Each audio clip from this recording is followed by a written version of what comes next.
ধরুন এই মাহফিলটাই 5 আগস্টের আগের যে চিত্র ছিল, আগে মাহফিল না আগে থানায় যাওয়া? বলেন, থানায় যাওয়া। কমিটির জুতার তলা ক্ষয় হতো, অনুমতি মিলত না। মাহফিল অনুমতি আছে, পোস্টার পাল্টাতে হবে, নাম দেওয়া আছে অমুক জায়গায় সেট করতে হবে। অমুক নেতার নাম নাই কেন, আমার নাম বাদ পড়লো কেন? আমি কি ভুল বলতেছি?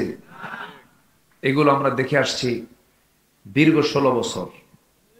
এই পাবনার মাটিতে আমাকে লক্ষ্য করে গুলি করা হয়েছে। পাবনার দই বাজার নাম শুনেছেন তো? দই বাজারে মঞ্চ আগুন ধরিয়ে দিয়েছে। সম্মানিত ভাইয়েরা, নারী এবং শিশুদের প্রতি আক্রমণ করা হয়েছে। শুধু এখানেই শেষ নয়, হামলা মামলা করা হয়েছে। শুধু পাবনার কথা বললাম। এরকম করে গোটা দেশের প্রত্যেকটি মাহফিল কমিটিকে প্রশ্নবিদ্ধ করেছে বিগত 16 বছর।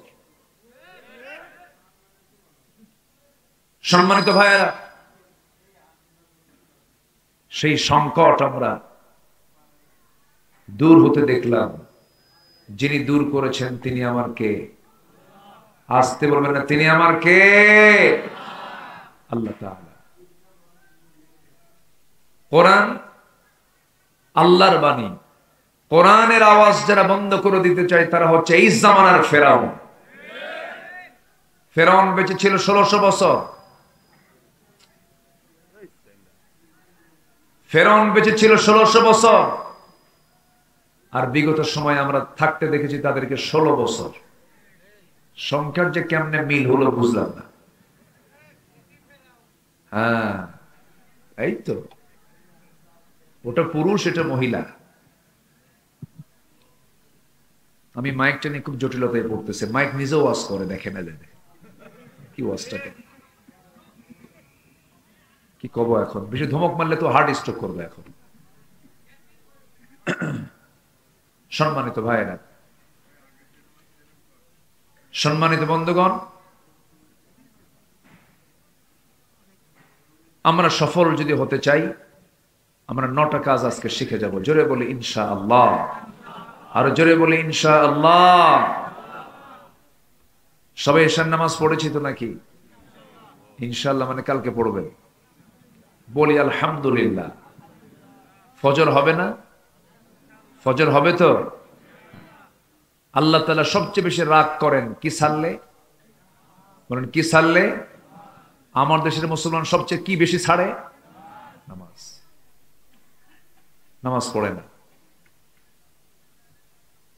গোটা পৃথিবীর যত মুসলিম দেশ আছে, আমার মনে হয় জরিপে দেখা যাবে সবচাইতে বেশি বেনামাজি মুসলমান আমার দেশে।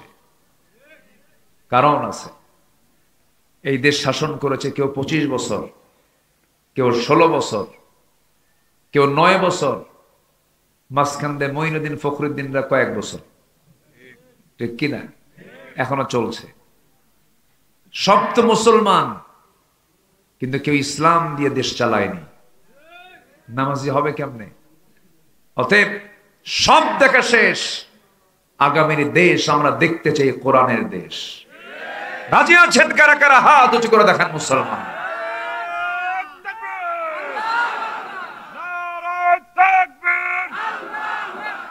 আল কোরআনের আলো সংসদে জালো, কোরআন ছাড়া অন্য কিছু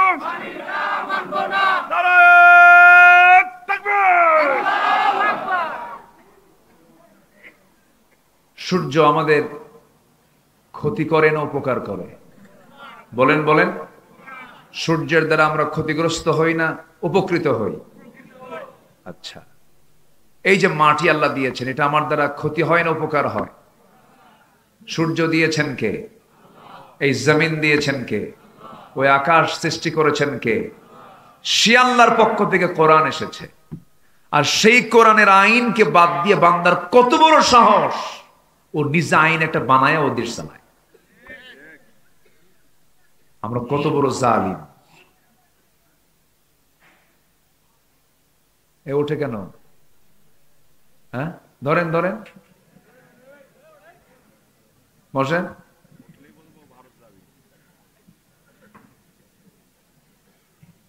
বসেন। আর উঠবেন কখন? ওঠার তো সময় নাই, ঘুম তো চলে গেছে। ঘুমের যে একটা ঝোল থাকে না, এটা আর নাই, এটা ভেঙে গেছে। এখন আমরা এখন মোটামুটি ফ্রেশ আছি, বলি আলহামদুলিল্লাহ। কেউ উঠবেন না। নূহ আলাইহিস সালাম তিনি দাওয়াত দিয়েছেন 900 বছর। কত বছর? শুধু দিনে না, দাউতু কওমি লাইলাম ওয়া নাহারা, দিনে রাতে দাওয়াত দিয়েছেন। ইসলাম কবুল করছে মাত্র 70 থেকে 80 জন। এখানে কি এরকম সংখ্যা আছে? বিশাল ব্যাপার। আলহামদুলিল্লাহ বলেন। এক একজন বাংলাদেশ মনে করবেন, আমি একটা বাংলাদেশ। বিপ্লব হয়ে যাবে। একটু আমরা মনোযোগ দিয়ে শুনি, তাহলে আল্লাহ যে বিধান দিয়েছেন, এই বিধান ছাড়া কোনো বিধান মানা যাবে? আমার দেশের পার্লামেন্ট, আমার দেশের সচিবালয়, আমার দেশের মন্ত্রণালয়, আমার দেশের কোর্ট কাছারি আদালত সব কোরআন দিয়ে চলে না মানুষের আইন দিয়ে চলে? তাহলে আমরা কি বিজয় আনছি আপনারা বলেন? এখনো বিজয় আসে নাই। বিজয় আনতে হবে সামনে। আমরা শুনেছি 1 সাগর রক্তের বিনিময়ে বাংলার স্বাধীনতা এসেছে। আরো সাগর রক্ত দিতে যদি হয়, দিন প্রতিষ্ঠার জন্য আরো রক্ত দেব। দেশের জমিনে আমরা কোরআনের রাজ কায়েমের সফলতার চূড়ান্ত শিখরে আমরা অবশ্যই পৌঁছে যাব। আল্লাহ কবুল করুন। সফল যদি হতে চায়, আল্লাহ তাআলা ম্যাক্সিমাম জায়গায় আফলাহ শব্দ প্রয়োগ করেছেন। সফল তারা, মুফলিহুন, আফলাহ এরকম শব্দ প্রয়োগ করেছেন। 9টা কাজ, এর মধ্যে 1 নম্বর কাজ হলো ঈমান আনতে হবে, নেক আমলটা ভালো করে করতে হবে। মহান রব্বুল আলামিন বলেন, ইন্নাল্লাযীনা আমানু ওয়া আমিলুস সালিহাতি কানাত লাহুম জান্নাতুল ফিরদাউসি নুজুলা খালিদিনা ফিহা লা ইয়াবগুনা আনহা হিওয়ালা। জোরে বলুন আল্লাহু আকবার। জিকির করুন লা ইলাহা।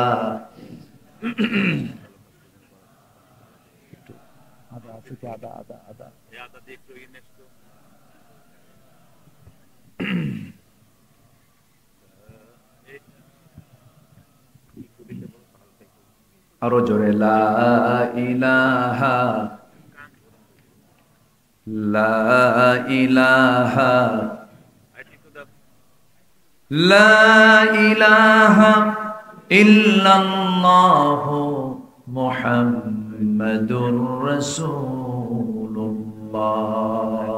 সাল্লাল্লাহু আলাইহি ওয়াসাল্লাম। 1 নম্বর হলো ঈমান আনতে হবে, নেক আমল থাকতে হবে।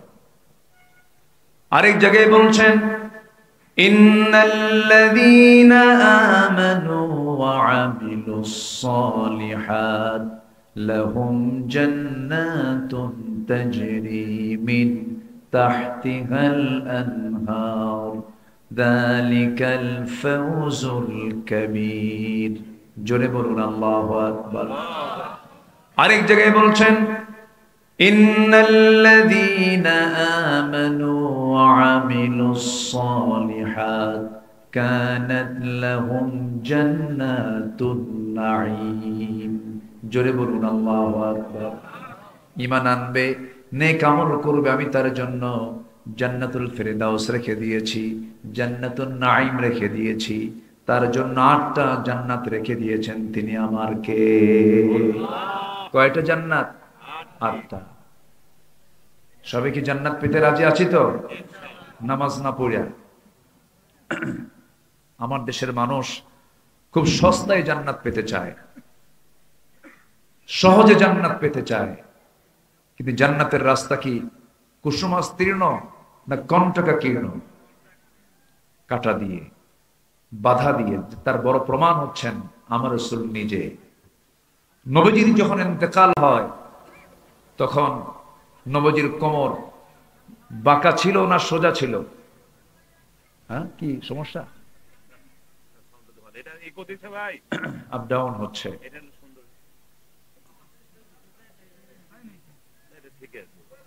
হোক না, একটু আপনারা কিছু বলেন না, মাইকম্যান খুব মুসিবতে আছে। যা আছে আছে বলি আলহামদুলিল্লাহ, একটু কষ্ট করে শোনেন না।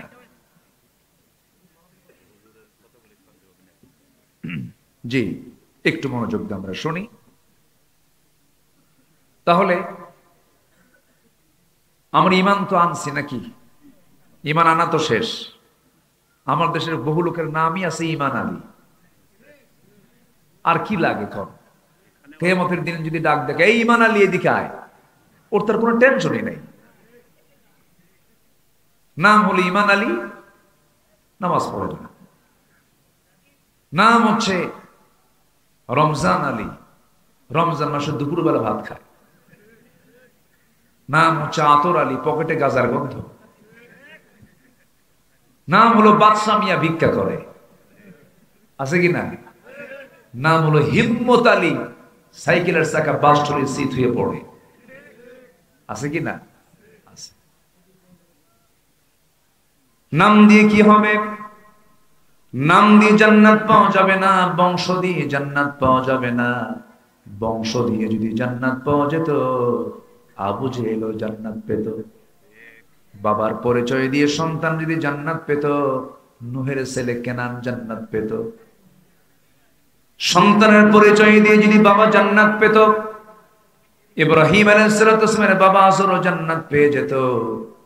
বাপ বেটার পরিচয়, বংশগত পরিচয়, কোন পরিচয় দিয়ে জান্নাত মিলবে না। জান্নাত পাওয়ার জন্য ঈমান লাগবে আর নেক আমল লাগবে। আর নেক আমল ছাড়া জান্নাত পাওয়া যাবে না।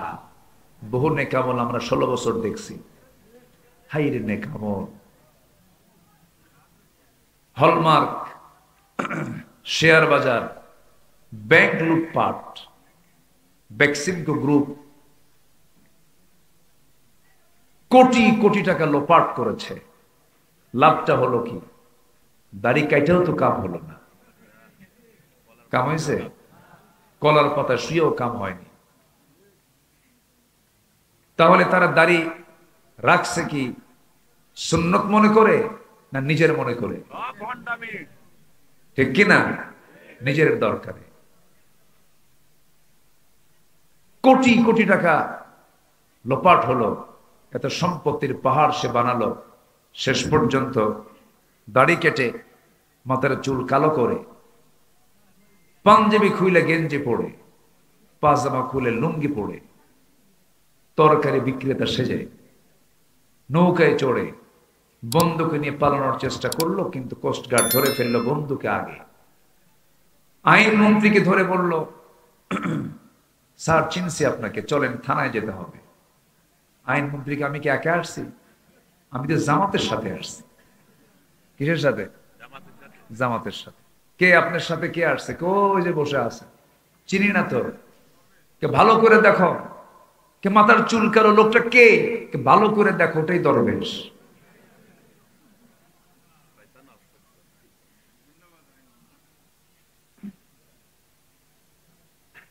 আইনমন্ত্রী একা যাবে না তো, জামাতে আসছে, জামাতি যাবো। আমি একা যাবো কেন? এখান থেকে একটা শিক্ষা আছে, জালিমরা জালিমকেও ছাড় দেয় না, কিন্তু ইমানদাররা ইমানদারের জন্য জীবন দিতে প্রস্তুত থাকে। জোরে বলি সুবহানাল্লাহ। এটাই হলো তফাৎ। চিন্তা করুন, সব থুইয়া চলে গেছে। আল্লামা সাইদির সাথে আমার 2009 সালে প্রথম হজের সফর হয়, একই বছর। সেই সফরে ওনাকে বলা হলো, মামলা হয়েছে, ট্রাইব্যুনাল গঠন হচ্ছে, আপনি দেশে আর যাওয়ার দরকার নেই। উনি বললেন, আমার দল, আমার কর্মী আমার মুহিব্বিন, আমার ভক্ত, এরা মুসিবতে থাকবে, এরা জেল খাটবে, আর আমি আরামে দেশে বিদেশে বসে থাকবো? এই শিক্ষা রাসূল দেননি। আমি দেশের মাটিতে চলে যাব, প্রয়োজনে জেল খাটবো, তবুও বাতিল শক্তির কাছে মাথা নত করবো না। উনি কি আসেন নাই দেশে? আসেন নাই? দেশে ফিরেছেন, জেল কেটেছেন, কিন্তু আলেমরা পালায়, হাসিনা পালায়? আসতে কম কেন? আলেমরা পালাইছে, আলেমরা পালাইছে। আমাদেরকে 16 বছর শুধু বলেছে রাজাকার রাজাকার রাজাকার। কোন রাজাকার পাকিস্তানে যায় নাই, ভারতীয় রাজাকাররা সব দিল্লি গিয়ে বসে আছে। আল্লামা সাঈদীর কথাটা পূর্ণ হতে হবে না? উনি তো বলেই দিয়েছেন 25 বছর আগে, গাছের গোড়ায় নাড়া দেব, মাহবড়ি দিল্লি গিয়ে পড়বা। পালানোর জন্য একটা ইঁদুরের গর্ত খুঁজে পাবা না, পায় নাই। কালামানিক আমার নামেও লিস্ট করেছিল, 116 জন আলেমের তালিকা করেছিল, এর মধ্যে আমার নামটা ঢুকাইছে। বেশি দিন লাগে নাই, আলেমদের তালিকা করেছে তোমরা, আল্লাহ তোমাদের এমন তালিকায় ফেলে দিচ্ছেন, সিলেটবাসীকে ধন্যবাদ, ভালো আপ্যায়ন করছে, বিসি শুদ্ধ আউট করছে। কি কি ঠিক আছে না?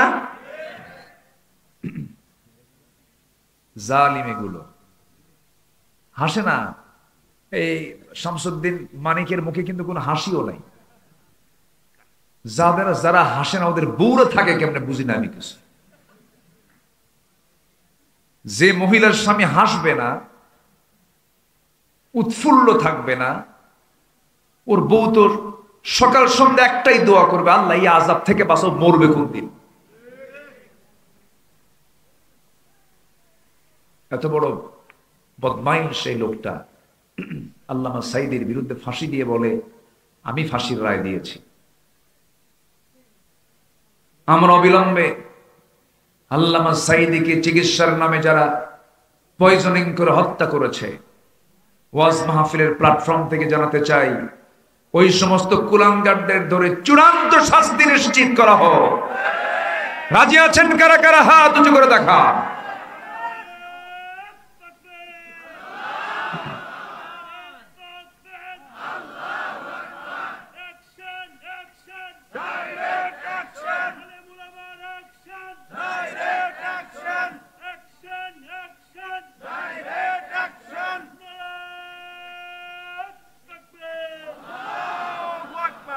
আল্লাহ কবুল করুন। 50-60 বছর আগের যদি বিচার হতে পারে, এই তাজা রক্তের বিচার অবশ্যই বাংলার জমিনে হতে হবে। হবে, হবে না কেন? হবে না ইনশাআল্লাহ। কিন্তু মাঝখান দিয়ে কিছু শকুন ঢুকছে, কিছু শকুন ডিস্টার্ব করতেছে। হ্যাঁ হ্যাঁ, কিছু শকুন ঢুকছে। শকুন উপদেষ্টার ভিতরে ঢোকার চেষ্টা করছে, ঢুকে পড়েছেও কিছু। বইয়ের কামাই খায়, বউ নাচে, সে কামাই খায়, ঠিক কিনা? সমকামিতায় বিশ্বাসী, লিভ টুগেদারে বিশ্বাসী, নোংরা চরিত্র, বউকে পরপুরুষের সামনে বসায় রাখে। এগুলো চরিত্রহীন ব্যক্তি যদি দেশের কর্ণধার হয়, ওই শহীদের রক্তের সঙ্গে এগুলো বেঈমানি আচরণ। আমাদের চোখ কান খোলা রাখতে হবে, আমরা সতর্ক থাকবো। জোরে বলি ইনশাআল্লাহ। সফল হতে হলে 1 নম্বর পুঁজি হলো কি আনা? বলেন কি আনা? সেটা কি? আমলহীন ঈমান। বলেন বলেন, আমল ওয়ালা ঈমান। বলেন আমল সহ ঈমান। কি সহ ঈমান? আমল সহ ঈমান। নামাজি, হালাল পন্থা অবলম্বনকারী হতে হবে, চরিত্রবান হতে হবে। জিনার কাছে যাওয়া যাবে না, গুনার কাছে যাওয়া যাবে না।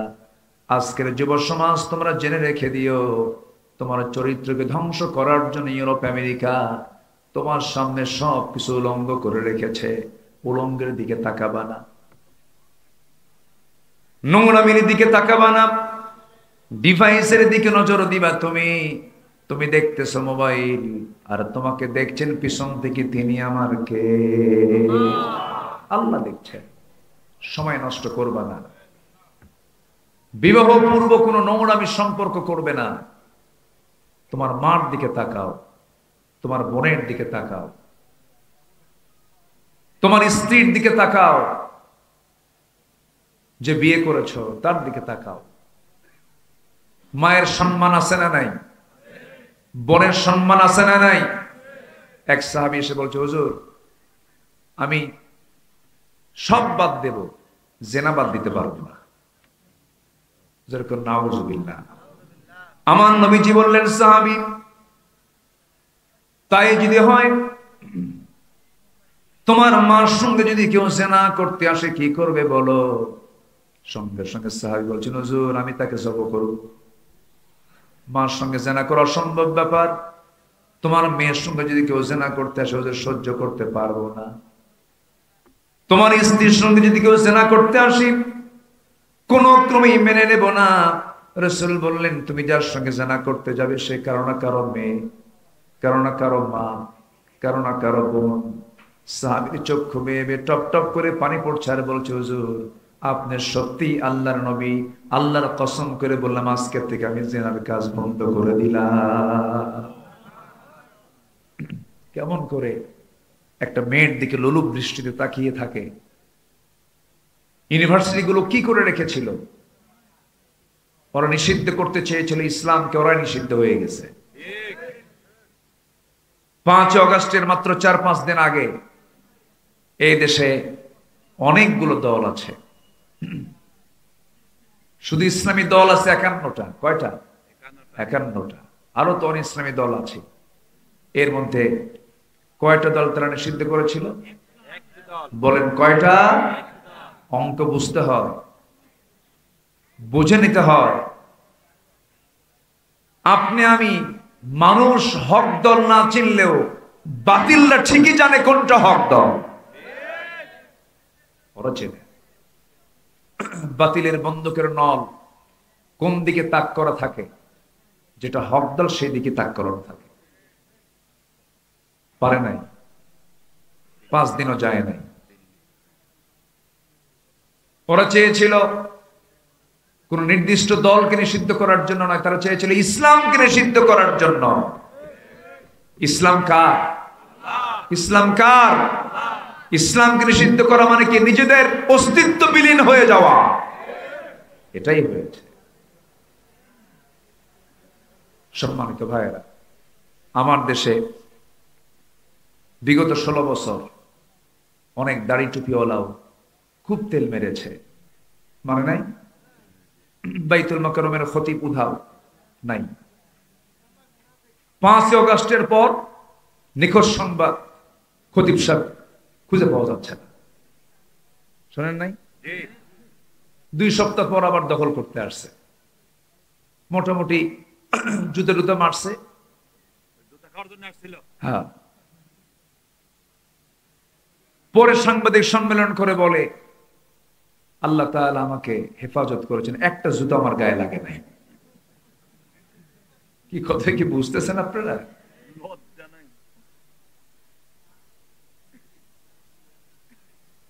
গণজাগরণ মঞ্চে গিয়ে বলে, আমি আমার জীবনের শ্রেষ্ঠ কাজ আমি এখানে এসে করতে পেরেছি। তাদের মুখে অন্তত এই জাতীয় বক্তব্য মানায় না। উচিত তাদের প্রকাশ্যে ক্ষমা চাওয়া। সম্মানিত ভাইয়েরা, তাহলে সফল হওয়ার জন্য 1 নম্বর পুঁজি হলো আমরা ঈমান আনবো আমলের সাথে। জোরে বলি ইনশাআল্লাহ। ঈমান আনবো কিসের সাথে? আমলের সাথে।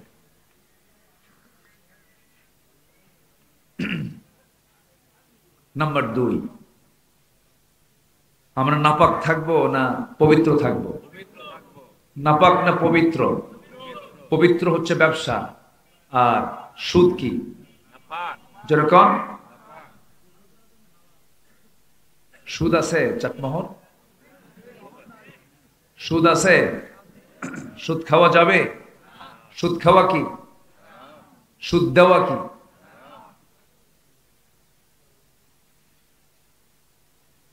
পরোক্ষভাবে দেশের কোন মানুষ সুদের বাইরে নেই।